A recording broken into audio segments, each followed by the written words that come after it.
Opa, muito bem, muito bom dia. Seja muito bem-vinda, seja muito bem-vindo. Mais um podcast daqui do Entorno. Estamos começando mais um podcast hoje especial. Vamos falar de justiça, de jurisprudência, né? Tribunal do Júri. Muita coisa vai acontecer aqui hoje no podcast. Hoje com Denis de Jesus e eu também, um advogado renomado aqui da região do Entorno, aqui do Brasil, né? Um dos maiores nomes do Brasil, Lyndon Johnson, aqui conosco no nosso podcast daqui do Entorno. Seja muito bem-vindo, muito bem-vinda. Estamos ao vivo, você já pode compartilhar a nossa live em todos os canais. Também estamos na Claro TV, canal 526 da Claro TV. Também estamos no aplicativo CXTV. Antes de começar o podcast aqui, André, sabe para todo mundo pegar aqui e traga aqui para mim, porque tem promoção hoje, Denis. Quinta-feira delas na Nativa. Vem almoçar na melhor churrascaria Nativa Esplanada. Presta atenção aqui, ó. Promoção hoje para você lá na Nativa, somente para as mulheres, R$ 74,90. Entra agora no Instagram Nativas Esplanada e já agenda, já reserva, faz sua reserva. R$ 74,90 só para elas. Pra homem vai com elas, que é lá você pega a promoção. Tá, beleza, trecho 2 no setor de clube. Fechou? Vamos seguindo aqui. Denis, como é que você tá? Eu tô bem. Tô tranquilo. Favorável? Tô ansioso aqui para escutar essa uma enciclopédia, né? Jurídica aqui, realmente tem bastante experiência, já tem me ensinado bastante coisa. Eu acho que essa live vai trazer bastante conhecimento sobre o Tribunal do Júri, que muita gente não sabe como funciona, como é. Eu acho que vai ser bacana, vai ser uma conversa. E hoje a gente vai tentar fazer um bate-papo tranquilo aqui, para tentar trazer de forma mais próxima, mais para a população realmente que não conhecer como funciona o Tribunal do Júri. Eu vi que tem muito podcast de polícia, falando sobre polícia, podcast falando de mulher. Mas não vi podcast ainda falando de advocacia. Eu dei uma pesquisada sobre júri no YouTube e realmente, até pra gente fomentar aqui a conversa com ele, né? Realmente tem pouco advogado falando de júri. Tem poucos advogados falando. A gente vê mais vídeo do advogado falando, mas atuando, mas falando do júri, não. Viralizou aí nos últimos meses e tal, do um juiz, né, que é do INSS, que ele posta os vídeos fazendo audiência e tal, e viralizou e tomou uma proporção muito grande, né? Ali é uma pegada bem diferenciada do Tribunal do Júri, né? A gente estava até conversando sobre o júri que ele fez em Pires do Rio. A gente vai chegar lá aqui para ele falar um pouquinho, mas é uma pegada totalmente diferente. É porque todo mundo tem curiosidade de saber como que funciona, né? Exatamente. Porque muita gente acha que lá o advogado, lá o juiz, ele é o que manda, né? A gente comentou ontem, né? Na audiência do Alex. Do Alex, né? E às vezes não é só o juiz que condena, né? O poder da caneta ali, a gente vai chegar a esse momento, tá com a população, né? São sete pessoas. Mas eu vou deixar pro doutor contar, não vou antecipar. Igual ontem a gente tava comentando, né? O júri, aí o cabra, às vezes pegou uma pena ali pra branda, mas porque o júri assim determinou. Aí o juiz fica preso àquela determinação do jurado. Na verdade, bom dia, né? Bom dia, Juarez, bom dia, Denis, né? Certo. Realmente o Tribunal do Júri ele traz um certo misticismo, né? Um certo mistério também. Os jurados ali, hoje composto apenas de 7 pessoas do povo ali, da comunidade, da sociedade, aonde ocorreu o fato, o crime, o homicídio, são escolhidos aleatoriamente. Então ali pode ir de pessoas, das pessoas mais simples, né, com as suas funções mais simples, né, ao mais alto empresário e tal, sem distinção qualquer. O que se pretende ali é ver o sentimento das pessoas, daquele cidadão. E como que é escolhida essas pessoas? Vamos fazer. Eu posso mudar de dinâmica aqui? Porque eu queria pedir, tá, Juarez? Licença, você que é o dono aqui, né? Ele que manda. Mas assim, eu só queria que ele se apresentasse, falasse um pouquinho da história dele, que também é uma história brilhante. Ele foi um dos pioneiros aqui em Valparaíso de Goiás, né? Ele contasse essa parte da vida dele, e falasse depois sobre o júri. um pouquinho do Depois a gente entra nesse papo aí, que eu acho legal, que é uma... Mas aí nesse introito aí, que ele vai falar do júri, ele vai falar como funciona, como é escolhido, quem pode ser jurado, enfim. Doutor, por favor. Bom, conta primeiro a da sua formação. Não, e como é que você vê? Porque ele não é daqui não, viu? Ele vai te contar. Ele é do Triângulo Mineiro. E aí ele vai contar como lá de Uberlândia, Na verdade, Juarez, eu nasci no Gama, próximo aqui. Sim, Gama, sim. Verdade. E me mineirei indo morar em Uberaba, Triângulo, né?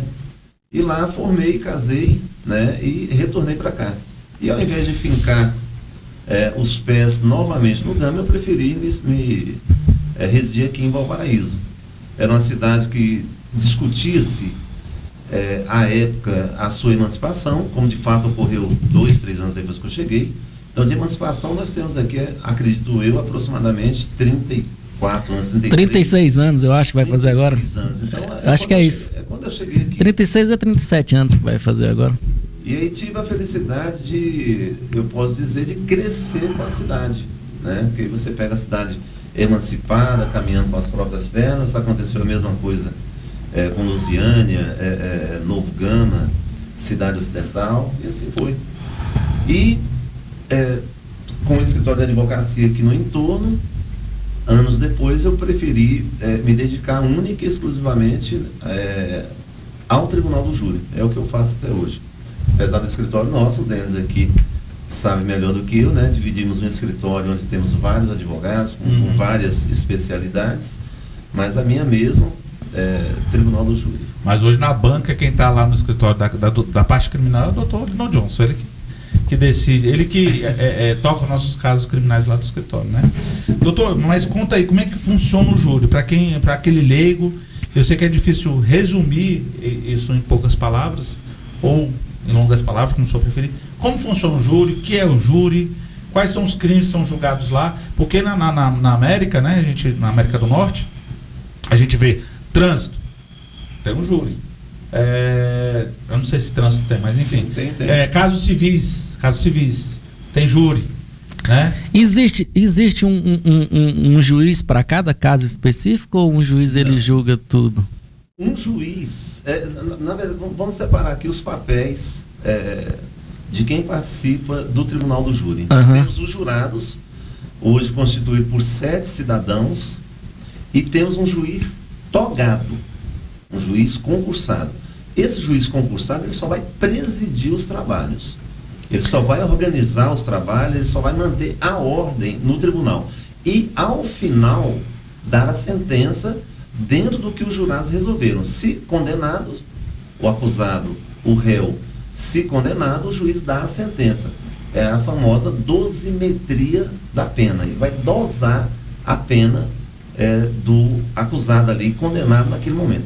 E se for absolvido também pelos jurados, que são os únicos que podem condenar ou absolver, o juiz também vai dar a sentença de absolvição. Esse é o papel. Então, lá dentro está o quê? O Ministério Público, órgão acusador representado pelo promotor, ele representa o Estado, o custo legis, o dominus litis, aquele que acusa, representa o Estado. E tem o advogado, que representa a vítima. Que representa, às vezes... A vítima não, o acusado. Mas você tocou num ponto sensível aí, Juarez. Às vezes... posso também, ou o advogado de defesa também pode representar a vítima. E aí já vem outro papel para ele, que é qual? Assistente de acusação. Eu tive um caso, já que você tocou nesse ponto, em mais de 300 júris realizados, feitos por mim, eu atuei 4 vezes apenas na condição de assistente de acusação. É quando a família, claro, inconformada com a perda do seu ente querido, a família contrata um advogado para que possa afirmar aquela acusação. Você está me entendendo? E ajudar, de certa forma, em busca da justiça que eles buscam, que é condenar o acusado. Doutor, como que o crime é qualificado para ir a júri popular? Como é que Olha, os crimes sujeitos ao tribunal do júri são os crimes dolosos contra a vida. Só vai a júri os crimes com dolo, aqueles que ceifam, que tiram a vida do ser humano. Só os matadores, homicidas, assassinos, né? Crimes dessa natureza que vão a júri. Então o papel do juiz lá é quase o que o de Barrabás fez com Jesus, né? Sim. Ele fala, tá aqui, vocês condenam com a população. E na verdade, ele não pode nem dar o lado dele. Assim, condenam, ele está apenas para dirimir os trabalhos. Ele não pode em nenhum momento, e isso se a defesa perceber, ou se o Ministério Público perceber que o juiz, ele deu uma inclinada ali, seja para condenar, seja para absolver, ele pode pedir, inclusive, a anulação do júri. Acaba o júri naquele momento. Se depois de feito o juramento por parte dos jurados, você perceber em um dos jurados qualquer atitude que mostre a inclinação dele para absolver ou para condenar, você também pode pedir, né, com base, com fundamento, pode pedir também a nulidade daquele julgamento. Ou seja, é a imparcialidade do juiz togado que preside os trabalhos e a imparcialidade dos jurados que vão julgar tem que ser absoluta. Absoluta. Tanto que, às vezes, o juiz... porque no tribunal do júri, o juiz tem a parte de instrução, de produção de provas, né? Você escuta testemunhas, talvez você possa apresentar... Não, isso aí já é na fase de sustentação. Mas você escuta testemunhas. Se o juiz está formulando perguntas ali tendenciosas, né, com o intuito ele realmente de convencer o júri que o cara é culpado ou não é culpado, porque as perguntas têm que ser formuladas de forma objetiva, não tendenciosa, né?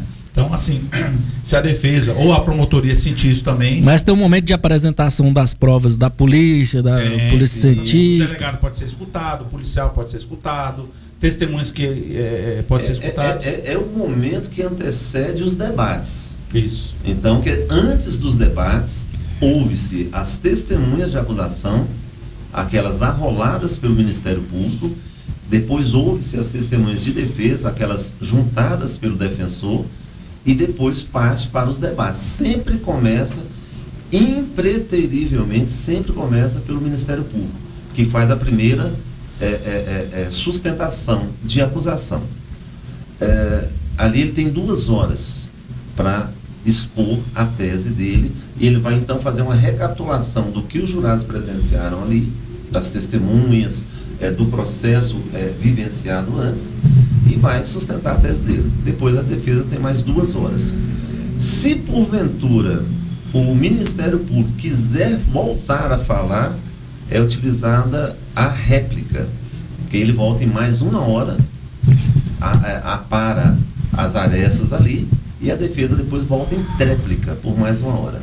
E aí encerra. Vai a julgamento numa sala secreta, é dado aos jurados 2 cédulas, uma de sim e uma de não, e é orientado então pelo juiz como votar. Se quer a dissolução, né? Sim. Se quer a condenação, não. Né? E como que é escolhido os jurados? Ele tem um cadastro feito? Como que funciona? É tirado do próprio cadastro de eleitores da cidade, é extraído ali de forma aleatória. Aí é convocado. Aí são convocados. E caso, evidentemente, não tenham justificativa e faltem, né, aquela convocação, podem sofrer aí multas, né, que variam de 1 salário a 10 salários mínimos. Então, quando a pessoa é convocada, ela tem que comparecer. Ela é intimada, no caso. É convocada. É intimada. E só é dispensada ali na presença do juiz com uma argumentação absolutamente concreta, né?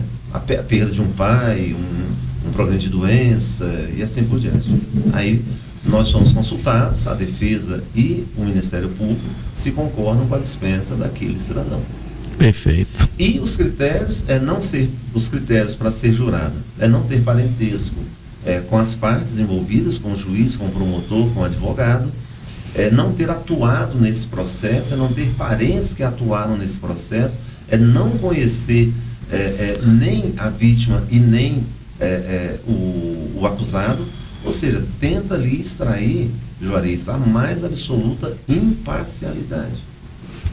Pode fazer uma conversa aleatória aqui, Dani, sobre... Eu fiquei curioso sobre aquele fato de ontem que a gente conversávamos, lá de Novo Gama, que o cara matou os travestis, não sei se o senhor lembra, se o senhor chegou a rever esse caso, ele degolou a cabeça de 2 travestis, e isso foi em 2012, ele foi condenado em 2015, e agora em 2025, ontem, quarta-feira, ele matou a mulher, a sogra e estuprou a enteada. Eu vi esse último caso, mas não sabia que tratava-se do mesmo. E ele provavelmente, igual a gente estava conversando com o Denis, ele foi julgado pelo júri, né? Foi, ele pegou acho que 32 anos, doutor. E aí eu pela morte das outras vítimas. E aí eu estava explicando para ele, porque realmente, se você parar para pensar, assim, tecnicamente falando, ele é para ter pegado a pena alta e ficar os 30 anos trancado. Só que o júri condenou ele acho que a 32 anos. Então ele provavelmente deve ter progredido de regime e já estava na rua. Essa, para os ouvintes nossos, Juarez, quem dosa a pena não são os jurados. Quem dosa a pena é o juiz. E com base em quê? Em elementos técnicos. Vai ver, na época, o camarada era primário, vai ver, na época, o cara tinha bons antecedentes. E então chegou-se a um patamar... Tá, mas então o júri ali fala sim para condenar, e aí o juiz dosa a pena. Isso. Mas nesse caso, doutor, vamos supor... Agora quer me parecer a situação, a discussão, que a pena foi branda. Foi, exatamente. Mas talvez tenha sido com base nesses elementos que o camarada tinha. Agora, de qualquer forma, no Brasil, para um homicídio, a pena é muito branda. A pena é muito branda, porque os benefícios que o apenado tem... É muito grande. São muito grandes. Primeiro que se ele pega 200 anos, ele só fica 30. No máximo 30, só pode cumprir 30. Agora aí tem aquelas... se o cara agiu por emoção, por defesa... Isso aí vai contar para a dosagem da pena. A dosagem da pena. Mas vamos supor, pegou 20 anos, ele vai cumprir 7, 8 anos em regime fechado, depois pula para o semiaberto e depois para o aberto. Ou seja, ele não vai cumprir integralmente os 20 anos a que ele foi condenado. É isso que realmente esmurece, né? Dá uma desesperança na família da vítima mesmo. Esse caso... Talvez seja isso o grande número de homicídios que a gente tem no Brasil, né? Eu acredito que uma pena mais rigorosa, Juarez, inibiria mais os crimes, penas mais rigorosas. Inibiriam. Agora, o cara que comete o crime, a pessoa que comete o crime, ele já tem um desajuste social. Ele não vai deixar de cometer o crime. Inibe para outros, o cara vai se aventurar no crime. O cara, ele pensa melhor, ele vai refletir melhor. Por exemplo, eu vi essa semana, eu até mostrei aqui no programa, tinha um policial, o policial armado em Goiânia, parou na distribuidora de bebida para comprar um refrigerante, uma água, para 2 elementos de moto, e o cara chega, como se fosse também na distribuidora, e atira na cabeça do policial só para roubar a arma. Né? Então, fardado, então, policial? Fardado. Nossa. Né? Lamentável. E você vê que isso aí é o latrocínio. É o latrocínio. Crime, então o cara, ele não tem medo. Ele não vai a júri. Só para distinguir essa situação. Você tá entendendo? Porque ele matou para roubar. É o latrocínio. Então quando ele mata para roubar, não vai a júri. É condenado. No caso, vai a júri, por exemplo, o cara brigou com a mulher e acabou assassinando ela. Isso, ou vice-versa. Vai a júri. Ele vai a júri e já no contexto aí, quando... da Maria da Penha, do feminicídio, ou seja, aumenta a pena dele. Então, quando tem furto, alguma coisa, já roubo, já não vai para... já tem um crime em andamento. Foi em decorrência daquele crime, entendi. Você entendeu? Então o latrocínio é um dos crimes com pena mais alta que temos no Brasil, no nosso Código Penal brasileiro. Inicia com 20 anos. O homicídio inicia com 12. Então, na minha ótica, né, de criminalista, há uma certa deturpação nisso. Quer dizer, você tira a vida de alguém, que é o bem mais precioso que temos, e você começa com 12 anos. Aí você vai roubar alguém e, por maldade, por algum acidente, ou seja o que for, a pessoa morre, você já começa com 20 anos. Eu acho que deveria ser... ao contrário. Ou no mesmo patamar, no mesmo nível. De 20 anos para fora, 20, 30 anos, já começa com 30 anos, mas cumprindo integralmente os 30 anos. E numa segunda vez, isso na minha ótica, estou dando apenas uma impressão, e numa segunda vez o cara cumpre essa pena, está com 20 anos, pega 30, não sei o que, sai com 50. Incorreu de novo em outro crime dessa natureza, prisão perpétua, aí não tem o que discutir, que é o sistema penal americano. O camarada, ele pega uma prisão perpétua, no homicídio ele já entra sujeito à pena de morte, prisão perpétua, com ou sem condicional. Foi o que até ontem eu falei, que o cara que cometeu o segundo homicídio, por exemplo, a gente fala que a pena de morte no Brasil não tem, beleza. Nem prisão perpétua. Não tem prisão perpétua, mas um exemplo, o cara que cometesse um segundo homicídio, ele não deveria ser perdoado. Isso, eu concordo. Eu acho que não... Você fala que hoje nós não temos a pena de morte no Brasil, mas já tivemos. Eu sou criminalista e sou frontalmente contra a pena de morte. A pena de morte. Por quê? O criminoso condenado, ele tem que expiar a pena dele.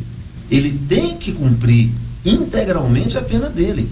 Ele tem que refletir, se tiver condições de refletir, sobre o que ele fez.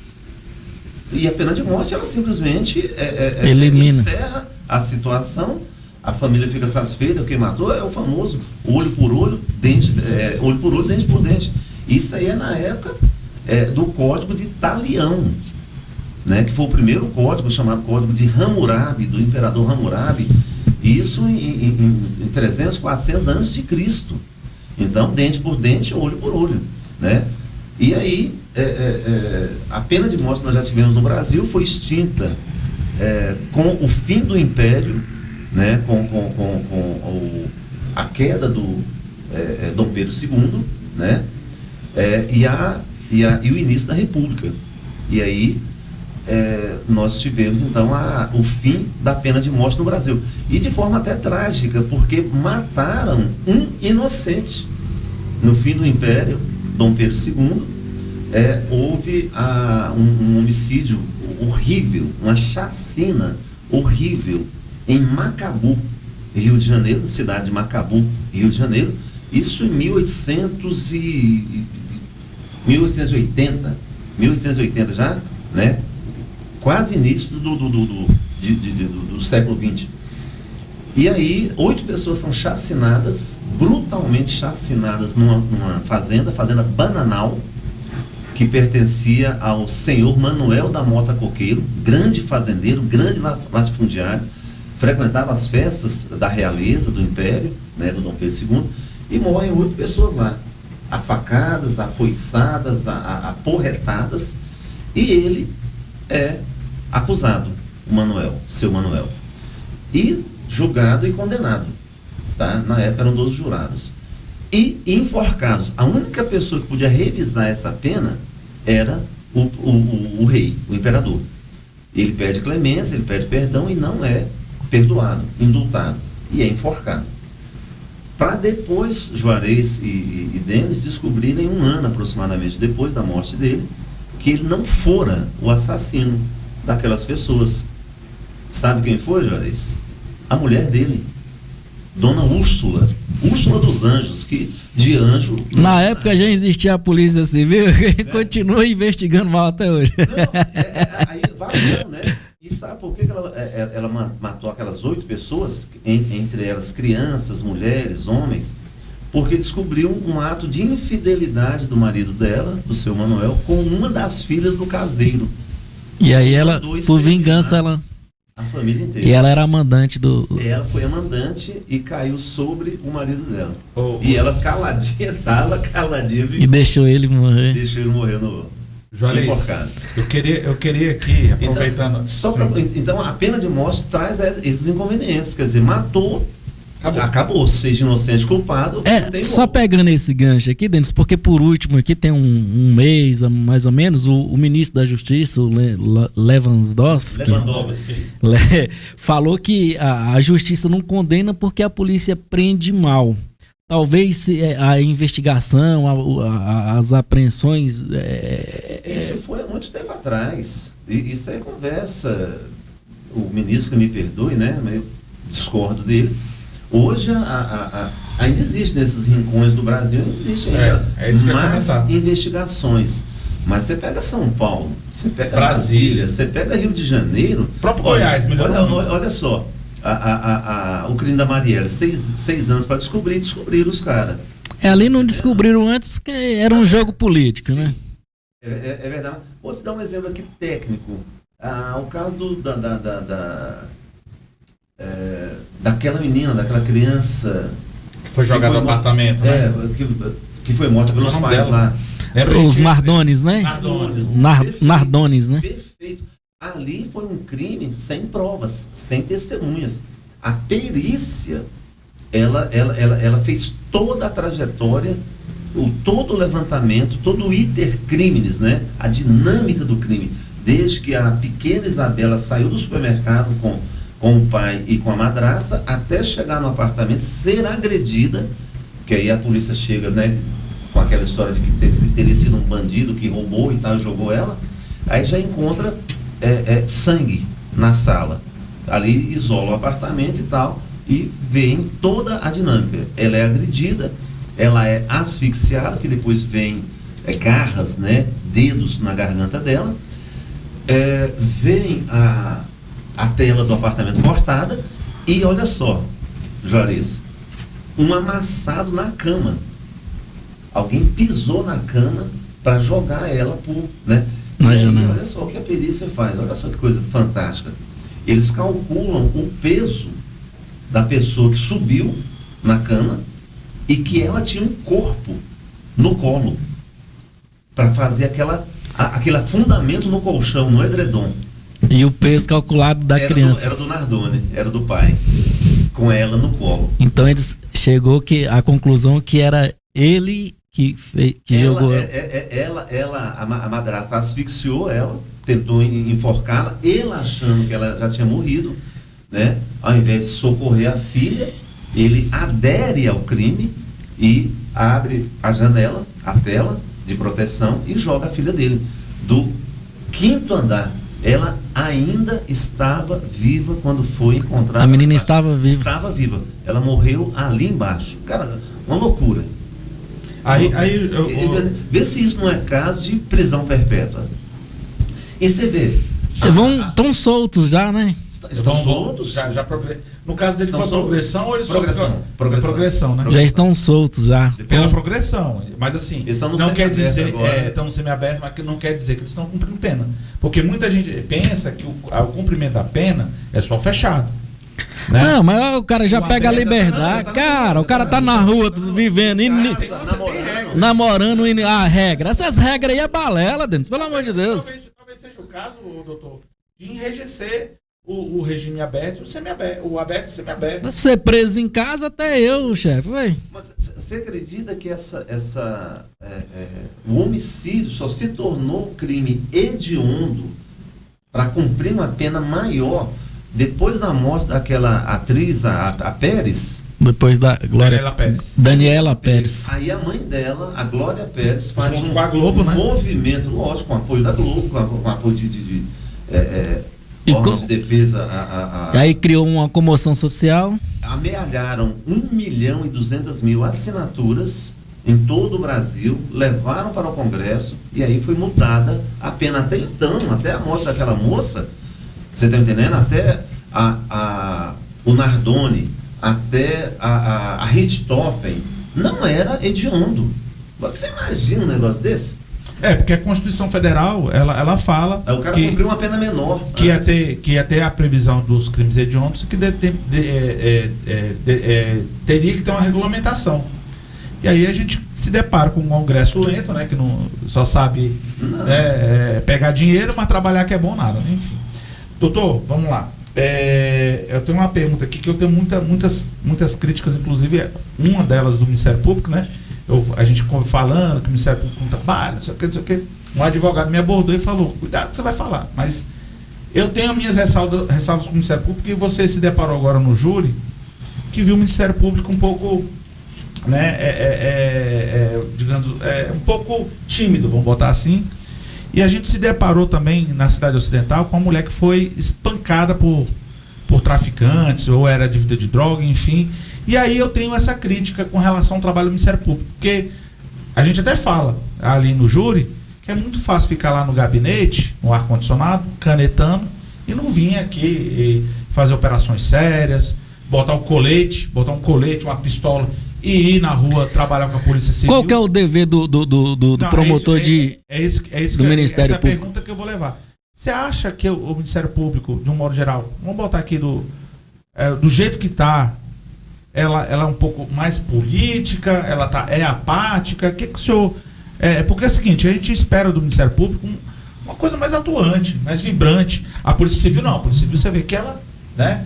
Ela atua. O que o senhor acha sobre isso? Qual a sua opinião com relação a isso? Denis e Juarez, na minha opinião, sincera, claro, o Ministério Público mudou muito com a Constituição de 1988. Ele ganhou muito poder, o Ministério Público, ganhou autonomia e nós vimos aí alguns crimes de grande repercussão nacional e às vezes até internacional, com a atuação do Ministério Público Federal. Nós vimos grandes colarinhos brancos aí serem presos.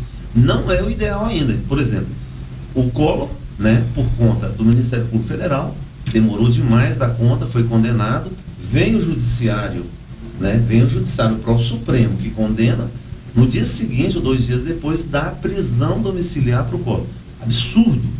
Então você vê que nós temos 2 Brasis. Um para os pobres, que tem... Não, aí se a gente entrar nessa discussão aí, a gente não vai falar de justiça, que aí vai falar de putaria. Mas o Ministério Público, ele, na minha opinião, ele tem agido de forma muito mais concreta, muito mais severa.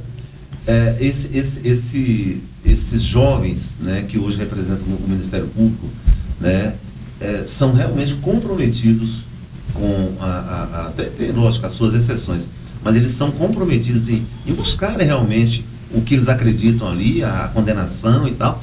Muitas vezes não dá, né, demora demais e não é o resultado que eles esperaram. Agora, é claro, temos casos óbvios, né? Em todas as classes temos casos óbvios de leniência, de preguiça, de timidez, sabe? Mas, no geral, eu penso que a atuação do Ministério Público é muito importante para nós.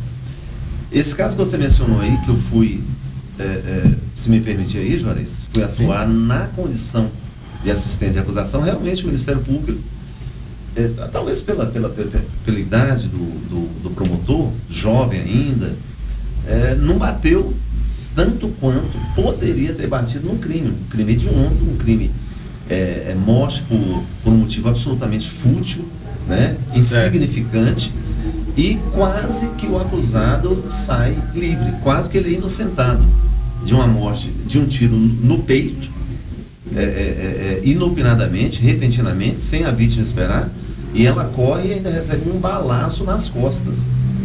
E a pessoa é quase absolvida. Teria uma carta branca para matar depois. Eu tenho uma pergunta aqui que é da Andressa. A Andressa tá lá se coçando para perguntar isso, olha lá. Doutor, já rolou de você defender alguém lá no fundo, você tinha quase certeza que era culpado? E se sim, como é que você dorme depois? Dá para separar o profissional, o pessoal? Como é que você trata essa situação? Olha, eu desde que escolhi a minha profissão, desde que eu me decidi tornar criminalista, eu tenho que separar esses sentimentos de culpa ou de inocência. Eu tenho que trabalhar de forma técnica. Se for para pensar na minha consciência, eu vou ser padre. Eu tenho que ser padre, tenho que me tornar padre, pastor, e tratar da consciência, ou psicólogo. Eu sou um profissional, que se operador do direito. Operador do direito, né? E eu não vou defender o crime, eu vou defender o direito do criminoso, do acusado. Tanto que, se absolvido, foi com base no mesmo Código Penal e Processo Penal utilizado pelo Ministério Público. Eu não tirei nenhuma carta da manga, eu não inventei que um extraterrestre desceu e atirou na vítima. Não, eu demonstrei de forma clara que foi legítima defesa ou qualquer outra tese. Agora a gente falava aqui, o que o senhor comentava é que o senhor acha branda as penas. Sim. e tal. Deixa eu só complementar. Só para chegar aqui, é isso que ele tá falando. Sim. Você acha branda as penas. E quando você advoga para um cara que você consegue derrubar a pena dele, que você consegue que o juiz dá uma pena que você achou que ele poderia ser apenado maior, você busca aonde essas brechas dentro do próprio processo, Juarez. Agora, a questão da pena não é um problema meu, é um problema do Congresso. Eu externei a minha opinião aqui como cidadão, como criminalista. Não, perfeito. Mas o Congresso ele tinha que rever isso, a sociedade tinha que rever isso. A redução da maior idade. É um absurdo que um cara com 17 anos, 364 dias e 29 dias, 360... Ele ainda seja considerado menor de idade e receba uma pena de 4 anos num homicídio. E isso é impensável, isso. Então, se você... Mesmo se você sendo advogado dele, se você chega a falar, esse filho da puta tinha que pegar 10 anos. Não, aqui só fala, pô, é muito, mas só vai querer diminuir o... Eu acho que sim. Que a lei dá permissão. Se eu estiver advogando para a família, de forma técnica ali, né, lógico que eu vou falar, achar a pena ridícula. Se eu estiver advogando para o acusado, é o que o Código de Processo Penal, é o que o Código, o ECA, né, Estatuto da Criança e do Adolescente, prevê. É 4 anos. É ridículo isso, você tirar a vida de alguém. Não, de várias. Você tira a vida. Enquanto menor de idade, você tem uma carta branca para matar. Pode matar. Estuprar, que a sua pena é 4 anos. Ponto. Morreu o assunto. É ilógico, é irracional, é insano. Até você pensar isso. Agora, você vê, salvo engano, no México ou Paraguai, salvo engano, um camarada lá, um serial killer, ele matou mais de 300 crianças. Estuprou e matou mais de 300 crianças. Você está me entendendo? Sabe qual foi a pena dele? 20 anos. Eles não tinham uma pena maior para individualizar. 20 anos. Ele cumpriu, teve benefícios com 8, 9, 10 anos. Ele foi para a rua e desapareceu. Isso agora tem 20 anos, 15 anos que isso aconteceu. Só para complementar com o doutor Lindon Johnson, e eu como advogado também, às vezes eu pergunto, como é que você defende essa pessoa e tal? Porque, como o doutor falou, nós somos técnicos, né? A gente trabalha o que está no processo. Né? E não fazemos apologia do crime. Não, de modo algum. Você está entendendo? O advogado criminalista, ele não faz apologia ao crime. Olha, o crime que o cara cometeu foi punido. Não, o crime que o cara cometeu é apenável com a pena de 12 a 30 anos. Há a possibilidade de redução, eu vou usar a redução. As possibilidades. Ou se a polícia, aí a gente entra, se a polícia ou o Ministério Público não trabalhou direito, não é ele que tem que pagar o trabalho ruim que a polícia fez. Não, aonde por exemplo, e aí a gente vai usar o exemplo aqui e ele vai contar um pouquinho do resumo do caso do O.J. Simpson, né?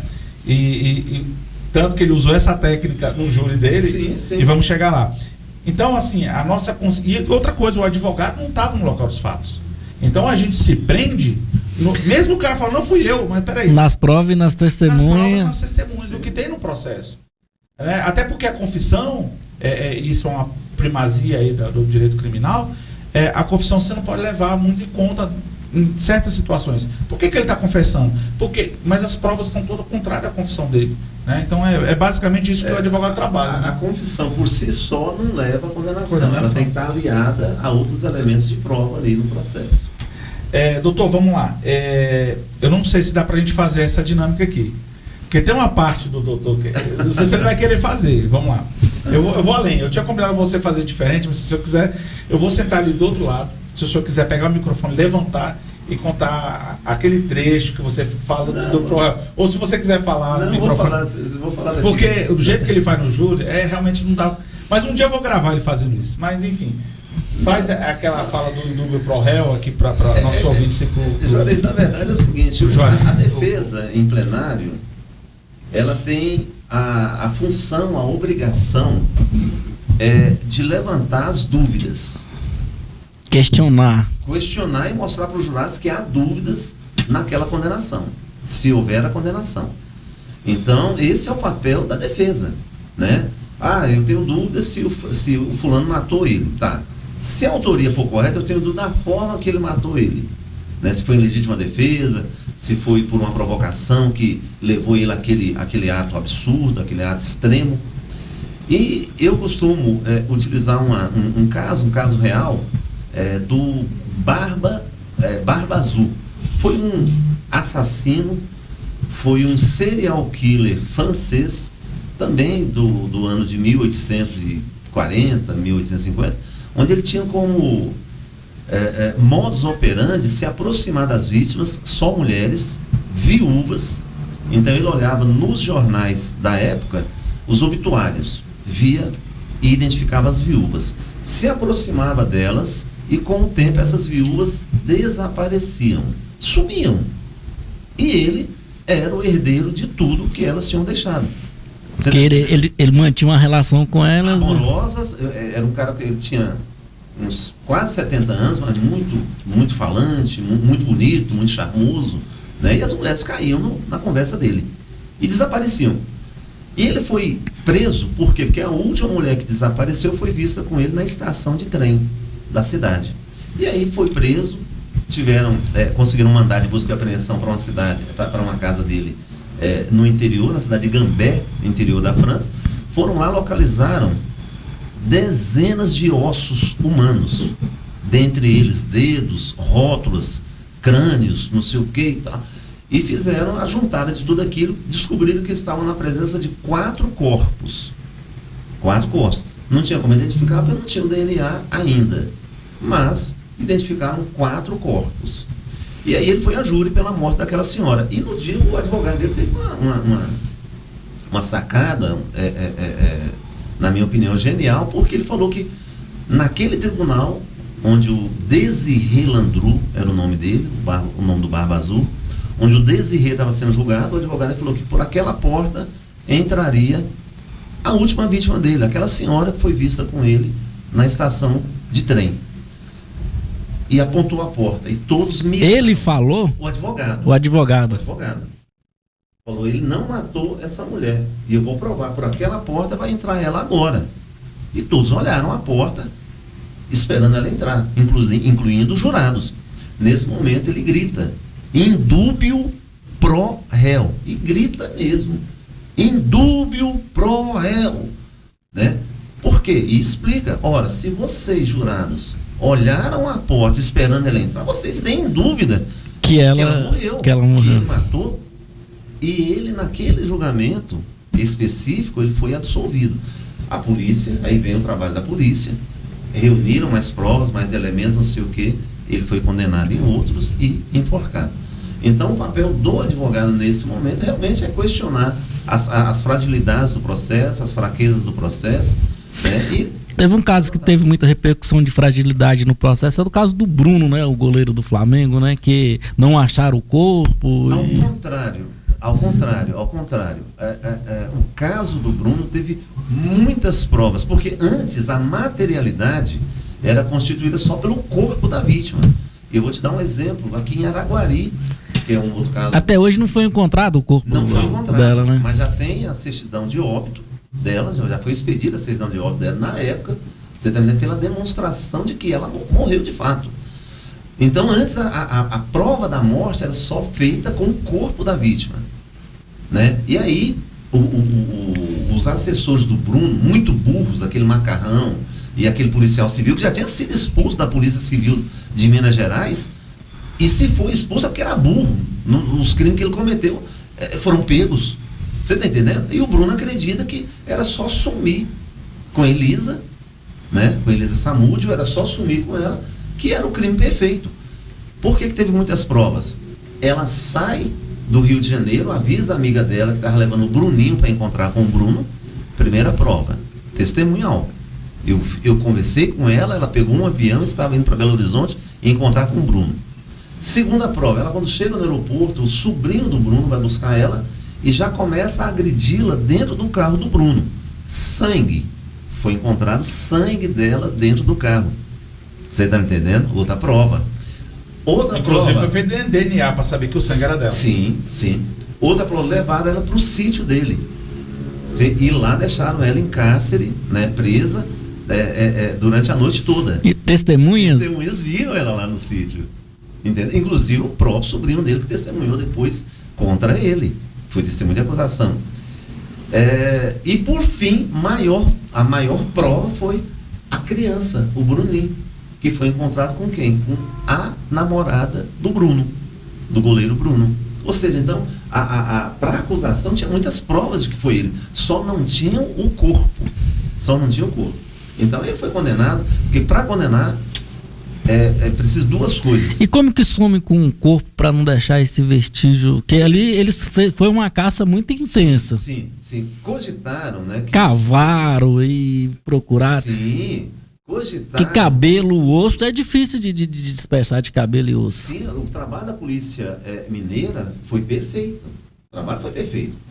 Por quê? Porque recolheram as fezes dos cachorros que tinham suspeita de que ele teria dado para os cachorros, os pitbulls, os rottweiler, comer, e não foi encontrado nas fezes dos cachorros vestígios de cabelo, de dente, de ossos. Você está me entendendo? Então, realmente, é um enigma. Eles conseguiram sumir com o corpo, mas não com o crime. Entendeu? E foi condenado ali de forma... Que já está em liberdade também. Já tá aí. No caso, ele não pegou os 30 anos. 30 anos, Não, né? pegou 26, Não, ele pegou anos. próximo dos 30, né? Se só fica os 30 mesmo, Jorge, se tu pegar, tipo, 80 anos, 300 anos... Aí você cumpre... 2/5 da pena vai dar os 2/5 30 anos. Então o cara, normalmente, por homicídio, deveria ser condenado a 100 anos, 200 anos. Sim, exatamente. É Se por você isso... quer que ele cumpra integralmente a pena, você tem que É dar por uma isso pena. que até comentei ontem, o pedido do Ministério Público tem que ser uma pena alta. Lógico, embasado em lei. Não adianta o Ministério Público pedir uma condenação exorbitante se não está pautado na lei, porque o advogado de defesa derruba. Né? E aí, se o Ministério Público não sabe pedir do jeito certo, não faz uma instrução correta, e é culpa do advogado? O advogado que arrumou uma brecha? Não. Às vezes o pedido não foi feito de forma correta. Doutor, vamos a um caso... Concreto. Não, vamos a um caso do O.J. Simpson. Não sei se você já assistiu a série. Eu já até recomendo o pessoal assistir a série de O.J. Simpson. E você aí aqui nos bastidores, a gente conversando, você me falou que usou a mesma estratégia do júri de lá. Me conta qual foi a estratégia usada no O.J. Simpson e me conta aí como você usou essa estratégia e inclusive você botou o promotor para correr. Conta isso também. Foi um caso... O O.J. Simpson, né, foi o Pelé do futebol americano, né? Aquele... Futebol americano, jogador, né? Ele foi o Pelé. Famoso, ator e tal, e foi acusado de matar a ex e o namorado da ex, né? E foi preso, teve até uma perseguição cinematográfica, né, nos Estados Unidos, né, o helicóptero seguindo, né, a caminhonete branca dele e tal. Bom, preso inclusive com aqueles irmãos Menendez também, acusados de matar o... Tem uma série na Netflix também. No julgamento dele, o advogado dele de defesa, brilhantemente pediu para ele calçar uma luva que o assassino teria usado para matar o namorado e a mulher, né? E de acordo com a promotoria, os policiais, aquela luva foi usada pelo assassino. E o advogado pede para ele calçar a luva. Juarez, a luva não entrava na mão do O.J. Simpson. O cara, jogador de futebol americano, o cara tem uma mão do tamanho de uma raquete, cara. Sim. Você tá me entendendo? É gigante, o cara é grande. A mão não entrava na luva. E aí o advogado, com base nisso, e lógico, outros elementos, falta de testemunho, não sei o que, consegue absolver. Anos depois eu pego um caso no Gama, onde os policiais, o acusado estava sendo acusado de matar uma pessoa e de resistir à prisão, correr, quando os policiais chegaram para prender, e atirado em direção aos policiais. Revidada a tentativa de prisão dele. A tentativa de prisão. Né? Então ele estava sendo julgado pelo homicídio da vítima ali e por 4 tentativas de homicídio aos policiais. Dos policiais. Só que os policiais falaram que reconheceram ele pela roupa que ele usava. Quando chegaram, viram um elemento correr, já distante, correram atrás e esse elemento voltou e atirou neles. Eles continuaram a perseguição, chegaram na casa do acusado e apreenderam a roupa que ele estava usando, a blusa. Então eles não tinham a menor dúvida de que era ele o assassino, pela roupa. Eles não encontraram ele, só encontraram a roupa. Encontraram ele na casa lá e a roupa. Mas nem na casa, foi muito engraçado, que ele estava vendo a vítima. O acusado estava vendo a vítima, já estava lá morta, ele estava no meio dos transeuntes ali, no meio da população. Aí ele voltou para teoricamente, ele voltou à cena do crime ali para como um transeunte como qualquer, popular. Como popular qualquer, né? Teoricamente foi isso. E a mulher da vítima viu e falou: mas olha o cara aí, ele que atirou. Ele falou: foi você que atirou no meu marido. E os policiais, né, já estavam na cola dele, pegaram ele ali no momento, levaram ele para casa dele e falaram: essa aqui era a blusa que o cara estava usando, ele estava usando. Aí na casa encontrou a blusa. E levaram e tal, e fizeram a prisão dele. E eu peço para apresentar essa blusa. Havia conversado com ele, demorou vários meses a ter ele a julgamento, e ele falou que a blusa não pertencia a ele, não era dele aquela blusa. Doutor, não fui eu que... Mas estava na casa dele a blusa. Estava na casa dele a blusa. Estava na casa dele. A blusa, né, pertencia ao cunhado dele. Morava aí, não sei o que e tal. E os policiais falaram, no júri eu apresentei a blusa, o senhor tem certeza que a blusa é essa? Era essa que o assassino usava? Sim. Era essa que o assassino usava quando atirou em você? Sim. O senhor tem alguma dúvida? Nenhuma. É ele. Perfeito. Então, houve a instrução antes e depois eu pedi a exibição da blusa. Já estava lá no plenário, pedi para ele vestir. A blusa não cabia nele. A blusa não entrava nele. Ele vestiu, ele ficou com a blusa, com as mãos assim, ó. Porque a blusa não entrava. Ficou com as mãos assim. Eu falei, só se ele sai com o revólver atirando assim, ó. Impossível. Impossível. Ele ficou algemado com as mãos assim, ó, dentro da blusa. Aí eu falei, só se ele sai realmente atirando assim. Correndo. Não tem jeito. Imagina o advogado fazer essa cena. Dentro do júri. Aí os jurados olhando aquilo, o promotor, isso é um absurdo, que não sei o quê. Não sei o quê, pega e sai. Aí eu gritei para ele, saia, covarde. Né? Ouvindo a verdade, você não quer, saia. E é isso aí, eu tenho certeza que, é claro, a blusa, né? E o fato do promotor abandonar. Aí você quer os jurados que estão ali. Não, o júri. Ficaram olhando o promotor se afastar e eu gritar com ele. Covarde, você não aguenta a verdade, não sei o quê. Fique para ver a verdade, para ouvir a verdade. É isso, absolvido, saiu de lá.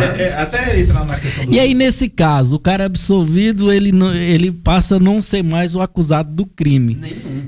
Provavelmente, quando chega esse caso, ele já teve uma preventiva, já foi preso. Estava preso. Como que fica a situação do... Não é indenizado, porque ele foi levado a um júri popular, tinha indícios de que ele era o acusado, o assassino, mas não cabe uma reparação. Então, se eu tô aqui, eu desci ali, alguém falar que eu matei alguém e tiver alguma...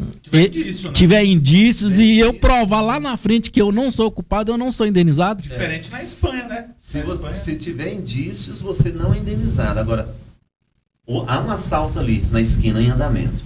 Você desce. E você é confundido. Apesar da roupa sua não ser a mesma, os policiais ele deve ter trocado de roupa. Apesar do cara não ter barba, mas fala, não, a vítima viu ele mais ou menos, né? Ele tinha barba sim. Ou seja, indo contra todos os indícios, você ainda é preso, você ainda é mantido em cárcere, aí cabe uma Erro indenização. grosseiro. Agora, a vítima chega, reconhece você está me entendendo? Tem outros elementos probatórios. Outros elementos ali que apontavam que você está fazendo o que aqui? Eu vim E aqui. tem muitos casos de pessoas condenadas injustamente, né? Muito. A gente vê mais, tem um livro, O Inocente, escrito pelo John Grisham, é um escritor americano, advogado, mas não advoga, milionário, só escreve. Esse cliente, esse livro, essa história que ele conta, ele ficou preso 20 anos, foi levado para ser executado umas 3 vezes, os advogados conseguiram tirar ele da câmara de gás, ou da maca onde ele receberia injeção letal, todas as vezes. Na última hora chegava uma ordem, suspende aí e tal, tira o cara, né? E 20 anos depois ele prova por DNA que ele não era o assassino. 20 anos. Tem muitos casos, eu vi reportagem. Aqui no Brasil, muitas. Esse projeto Inocente, né? Projeto Inocência, que fundaram os Estados Por isso que Unidos. o papel do advogado na defesa é importantíssimo, fundamental. É fundamental. A Constituição Federal, acho que no artigo 133, veio de 88 agora. Só em 88 que veio a reconhecer a imprescindibilidade do advogado. Porque o cara pode até criticar o advogado, não tem sentimento, como é que dá? Até precisar de um. É verdade. Não, porque se a gente for ver só o lado do criminoso, você fala, pô, advogado filho da puta, né? Mas aí quando você inocenta um cara que tava injustamente, o advogado, pô, se não fosse o advogado, o cara tava ferrado. É porque o Estado, Juarez, a gente pensa, porque assim, tem até uma obra, né? Eu não lembro o autor, mas do que é assíduo leitor, Leviatã. Né? Thomas Hobbes. Que ele fala que o Estado é um Leviatã, ou seja, é um monstro. É um monstro. Você olha assim. E eu acredito que então, assim, ele é um monstro. Você lutar contra o Estado, você está perdido. Então, imagina uma luta, você contra um gigante, ele vai pisar em você. O Estado entra dentro de sua casa, te estupra e fala, fica caladinho, que senão eu volto de novo. Exatamente. Então aí, quem vai estar ali do seu lado? O advogado. Né? Então, assim. Eu tive um caso deles, muito emblemático no Maranhão. Eu fui constituído aqui para defender uma pessoa lá no Tribunal do Júri de um homicídio. Ele havia matado o pai. Olha só o simbolismo desse julgamento. O filho matou o pai. E aí, mudou de lá, de Santa Inês do Maranhão. Morava aqui e tal, e aqui tomou conhecimento de mim, do meu trabalho, também contratou. Viajei para lá, cheguei lá uns 2 dias antes, me preparei para o júri e tal, e fui representar ele. Peguei uma das melhores promotoras do Estado, ela integrava um grupo que só fazia júris. Então ela era especialista. E ela pegou e falou que, olha, nós estamos diante de um caso aqui onde inverteu a ordem natural das coisas, né? O filho que deveria retribuir ao pai, você está entendendo? O amor, o carinho, não sei o que, ele mata o pai. Então, quer dizer, você viu que começou pesada a situação para o cara.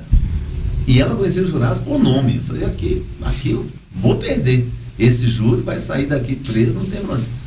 E eu consigo, com uma régua, que eu peguei o exame de corpo de alto delito, eu vi lá, né, a profundidade da facada que atingiu o coração da vítima. Eu fui ver 2,5 centímetros. Falei, cara, mas é muito pouco. Pedi uma régua emprestada lá, né, enquanto a promotora falava e tal. Isso aqui, a peixeira tinha 30 centímetros. Sem o cabo, a peixeira tinha 30 centímetros. Pô, você com 30 centímetros em mãos, você chuchar 2,5 centímetros, eu falei. Mas nesse caso tinha testemunha, tinha testemunhas, né? Houve uma briga, não sei o que e tal. Só que o pai é que estava com a faca. O pai puxou a faca para ele. E ele ficou encantoado dentro da casa. E eu fui na casa conhecer, cheguei lá, tive esse cuidado, esse zelo de ir lá na casa, pedir licença. No caso aí você estava advogando para abaixar a pena. Para absolver ou abaixar a pena. Na verdade, a gente não advoga para isso, né, doutor? Advoga, assim, lógico, a gente tenta a absolvição, mas o sentimento que eu pelo menos tenho é de você fazer o melhor serviço. Não, isso aí acontece, mas eu fui... Tá, nesse caso aí, era uma briga entre pai e filho que resultou na morte do pai. Isso. O meu cliente, o filho, ele começou uma discussão com a mulher dele. Tava ele, o pai e a mulher dele, né? E mais umas 2 pessoas lá. Ele começou uma briga com a mulher. O pai interfere e passa então a brigar com ele. A briga passa a ser entre os dois. O pai, açougueiro, né, puxa uma faca, não sei o que, fica esperando ele lá fora da casa. Aqui tinha 2 saídas, sabe, ô Denis? Passar por dentro da casa e sair na rua, ou vir por um corredorzinho aqui e também sair na rua. O pai ficava lá cercando as duas saídas, do portãozinho e da porta da casa. Se ele tentar sair por dentro, o pai estava ali. Quando ele achou que o pai tinha ido embora, ele sai. O pai está lá com a faca, se pegam, e ele tira a faca e apunhala o pai, dá essa facada. Pega no coração, o pai morre. Eu fui mostrar o seguinte, que ele agiu em legítima defesa, quem puxou a faca foi o pai, quem cercava ele lá fora era o pai, e ele, nessa furada que ele deu, o pai era magro, era uma pessoa magra, mais forte. Ele tinha 23 anos, 24 anos, o pai tinha 50 anos, mas açougueiro, puxava boi e aí eu mostrei que ele agiu em legítima defesa, a furada dele foi única e exclusivamente para se ver livre do pai, para afastar o perigo que rondava ele, e foi absolvido. Tive que sair escoltado da cidade. A promotora que antes brigou pela condenação dele, falou: doutor, o senhor está onde? Hospedado? Estou no hotel aqui, não sei o quê. Eu falei: o povo não gostou ainda do resultado, né? Se o senhor quiser, eu peço uma escolta para o senhor até a capital, né? De Maranhão, até São Luís, né? Eu falei: doutor, eu acho que eu vou aceitar a proposta da senhora. Aí, no caso, na briga lá, ele perfurou ele conseguiu tomar a faca do pai. Tomar a faca e na disputa pela faca ele cravou, não, ele furou o peito do pai. Aí, e essa ponta furou 2 centímetros atingiu o coração. E aí morreu ali na hora. Morreu na hora. E foi só uma facada única. Apenas essa facada, né? E eu mostrei casos que você, quando tem o ódio, a raiva, você enterra a faca, ou dá 2, 3. Mais facadas e tal, né? E aí o pessoal revoltou, que todo mundo tinha convicção de que ele seria condenado. E aí eu saio de viatura até São Luís, até Urubu. Provavelmente ele teve que mudar também da cidade, né? Ele já tinha mudado na época, ele já não morava lá uns 8, 9 anos. Doutor, mas é isso. Vamos lá. E não é assim é você fazer parte de uma engrenagem ali que você mostrou para os jurados, todos os moradores de lá, de que aquele camarada não podia ser condenado por aquele crime, ele agiu em legítima defesa. Então, no Brasil, você pode matar alguém? Pode, desde que tenha legítima defesa. Legítima defesa. Ou as excludentes de licitude. Perfeito. Doutor, e assim, para quem, é lógico, dentro da ficção, né? Qual filme você recomendaria, série, para quem gosta de júri, você teve mais apreço? Porque você me confidenciou que ele queria até fazer uma série e a gente pode montar isso aqui, uma série de comentários sobre serial killers. Filmes até eu não tenho assim grandes referências de filmes que enfocam o tribunal do júri, né? Mas documentários, tem N documentários. Qual que você recomendaria aí? Não, todo documentário que traz essas mazelas humanas, né? O serial killer, as vítimas, que é interessante você conhecer a mente do ser humano. Grandes serial killers. Porque mas você já mencionou o Jay Simpson, né? Não, mas sim, é uma série boa. O caso dos irmãos Menendez é um caso interessante. Só assistiu a essa da Globo aí sobre o cara vai até ser solto. A gente falou ontem também do Manico do Parque. Exatamente. Eu acredito, ele está em vias dele ser solto, mas eu acredito que ele não vai ser solto. Eles vão vir com um laudo psicológico, você está me entendendo? E vão mantê-lo preso, como mantém até hoje o Champinha, que era menor à época, ele ia ficar 2 anos e matou aquela moça E o marido dela na cidade de Embu das Artes, em São Paulo. Sim. Né? Ele, o Champinha, ele era o chefe, o líder de 3 maiores de idade. Um, inclusive, que na época tinha 40 anos. E o Champinha, com 16 anos, Já era chefe era o chefe deles. E aí eles veem Nesse caso aí, o senhor falou que um menor é condenado a 4 anos. E para manter ele preso, qual os psicólogos, né, o judiciário de São Paulo tem mantido o Champinha preso até hoje. Ele já está preso há mais de 10 anos, 10 ou, né, com laudos psicológicos. Mostra que aquele camarada ele não tem condições de ressocialização. É o caso do maníaco do parque. Ele vai sair, ele vai matar. Como nós tivemos o nosso maníaco aqui, entre aspas, né, que matou 7 adolescentes aqui em Lusiânia. Ele é solto do sistema penitenciário do Distrito Federal, estupros vários de vulneráveis, e é solto sem qualquer acompanhamento e vem morar aqui em Lusiânia. Me ajuda, tem outro caso de um cara que foi solto agora e matou também várias pessoas, foram soltos e ele voltou a cometer o crime. Lembra aí, Andressa? A gente até noticiou aqui. Foi o Alex de ontem que a gente Não, o Alex não, outro cara. Esqueci o nome, acho que ele matou a namorada. Sim, foi no... Matou a namorada, não. Agora eu lembrei. Ele matou... Na UNB ali do Gama. Na UNB, matou um pessoal dentro da universidade e voltou a cometer o crime agora com a namorada dele e tal, fazendo basicamente o mesmo crime. A mesma coisa. A moça tinha terminado com ele, era colega de curso dele. Sim, na UNB, tinha terminado com ele e ele, irresignado com aquilo, matou ela dentro do laboratório da UNB, Isso. Campos do Gama. Uhum. E esconde o corpo dela no laboratório. É encontrado o corpo e chegam a ele, é preso. Ele agora, nos saidões, olha só, realmente, olha a crítica que a gente teceu no início da nossa conversa. Ele consegue os benefícios, ele consegue ir para o saidão, se arma e vai atrás de uma mulher que ele conheceu enquanto preso, você está me entendendo? E que também já não queria mais nada com ele. Ele queria matar. Cercar ela para matar ela. Ele é preso felizmente, antes de consumar. Então você vê, tá errado. O cara que comete o crime, ele volta de novo a cometer. Foi o caso que a gente estava comentando antes. Ele o homicida não. Uhum. O homicida não. O cara que mata ali Ele é um fato isolado na vida dele. O homicida. Todos nós aqui, você, Denis, você, Joaquim, pode matar alguém. Podemos matar alguém. Quando falo podemos, estamos sujeitos a matar alguém.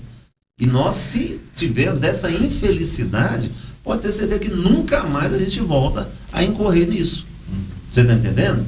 Tem um caso fantástico. Agora, no caso aí do cara que mata por assédio e crime sexual envolvido, psicológico, ele vai voltar a cometer o crime. E esse ele não tem recuperação psíquica, psicológica, esse vai voltar. É o caso do Champinha, é o caso do maníaco do parque, é o caso do Chico Picadinho. O Chico Picadinho é um caso antigo em São Paulo. Ele era médico e uma paciente dele, ele matou e picotou ela inteira, esquartejou ela inteira, ficou conhecido como Chico Picadinho. Ele cumpriu a pena dele, uns 8, 9, 10 anos preso, saiu, fez a mesmíssima coisa com outra mulher. Você vê, um cara desse é irrecuperável.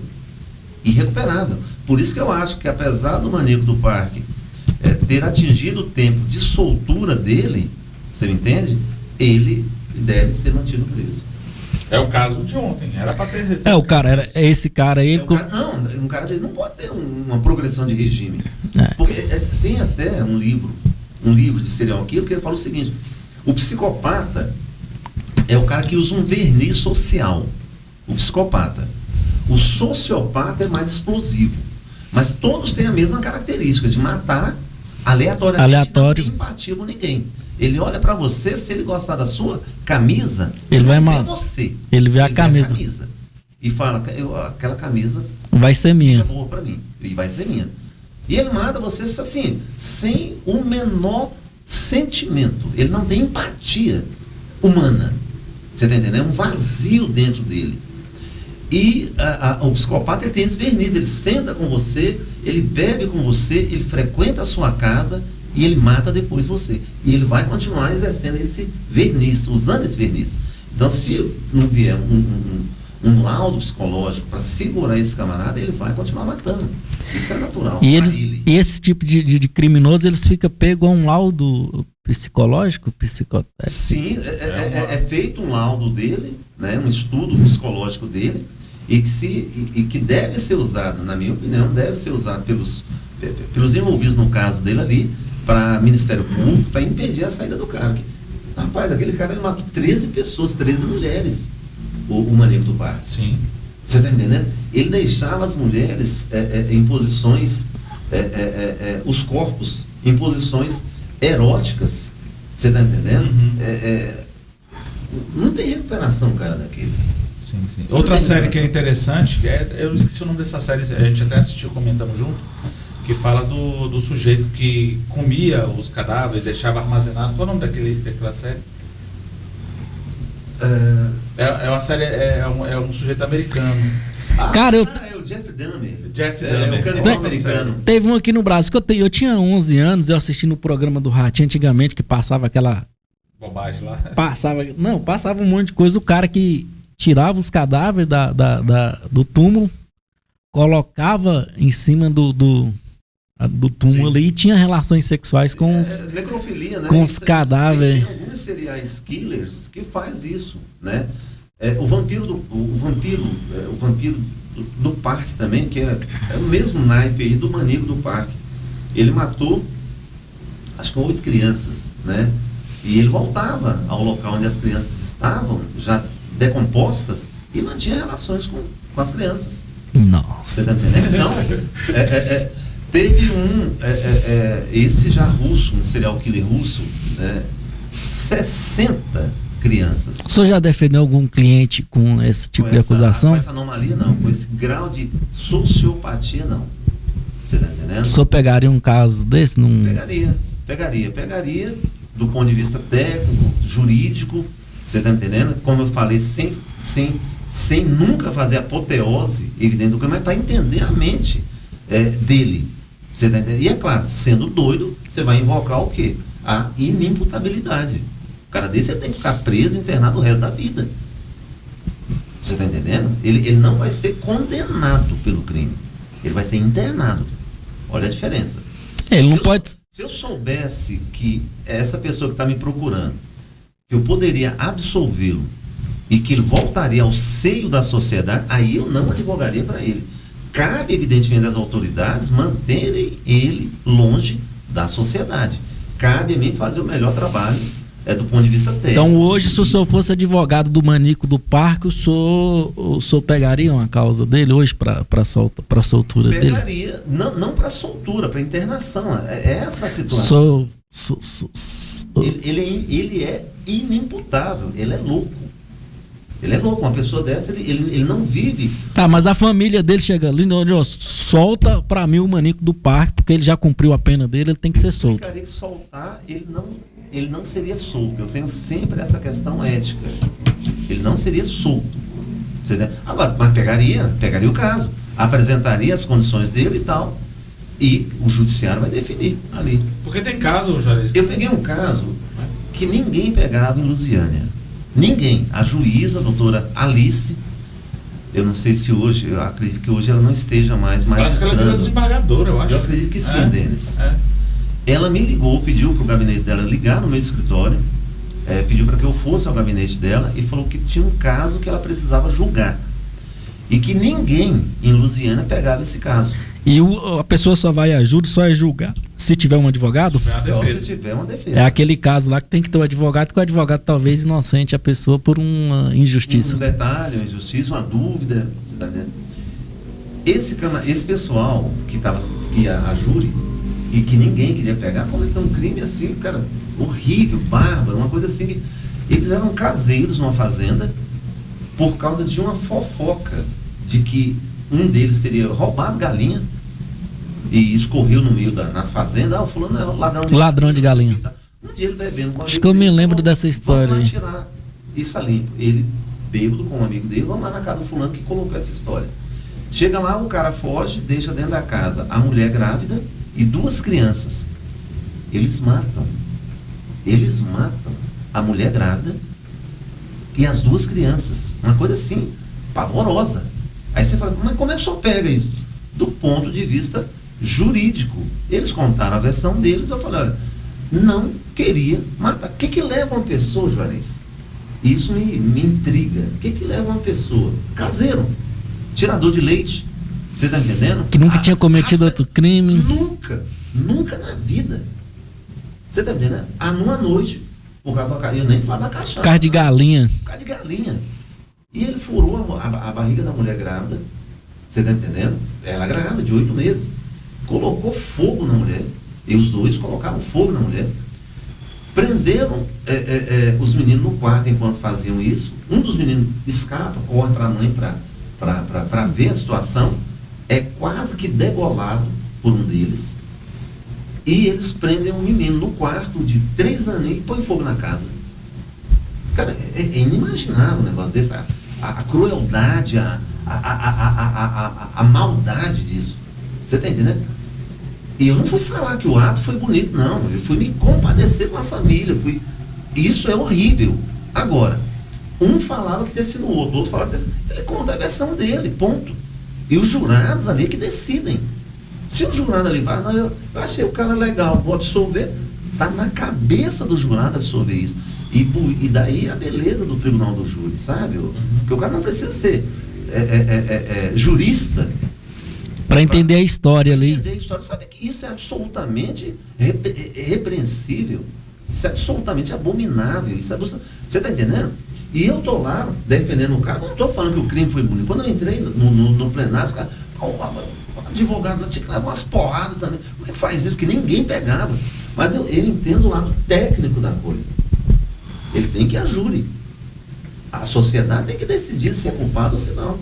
Né? E o advogado faz o papel dele. E o que mais chocou nesse caso é que quando um pai volta com ajuda, o menino que levou o corte na garganta e quase foi degolado, ele conseguiu abrir a porta onde o irmãozinho de 3 anos estava e ia ser morto, queimado, leva a criança para fora e morre em cima da criança. Que loucura, cara.